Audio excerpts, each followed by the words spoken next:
हल्के assembly Jubilee hills के इलाके बोराबंडा डिवीजन के स्वराज नगर में टीआरएस पार्टी ऑफिस का कयाम अमल में आया, जिसका इफ्तिताह रुकने असेंबली जुबली हिल्स एम गोपीनाथ के हाथों अमल में आया। इस मौके पर केक भी काटा गया। बाद अज़ीम शान बाइक रैली का भी एहतमाम किया गया, जो बोराबंडा बस स्टॉप से स्वराज नगर तक निकाली गई। इस मौके पर Borabanda incharge TRS party Syed Sirajuddin, senior TRS leader Mohammed भाई, डिवीजन सदर कृष्णा मोहन, विजय कुमार, तन्नू खान के अलावा दीगर मुकामी टीआरएस कायदीन और आवाम की कसीर तादाद ने शिरकत की।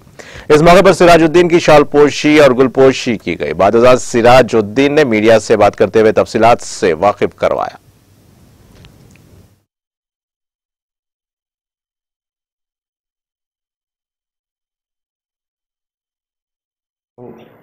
आज जुबलीस constituency Borabanda division BRS party का इफ्तिताह हुआ है, जिसमें हमारे जुबलीस एमएलए माघंटी गोपीनाथ इफ्तिताह करे।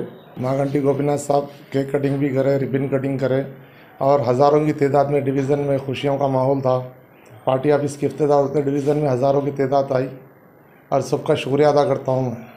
मेरा मकसद ये है कि आवाम की खिदमत करना, मिशन का जो भी परेशानी है आवाम की, वो हमारे एमएलए के साथ मिलके काम करें। मिर्जा साहब के जो कामा है देख के, दलित बंधु है, शादी मुबारक, कल्याण लक्ष्मी, ये सब कामा देख के क्या है आवाम की खिदमत करने के लिए हम भी आगे आके पार्टी ऑफिस की इफ्तिताह करें।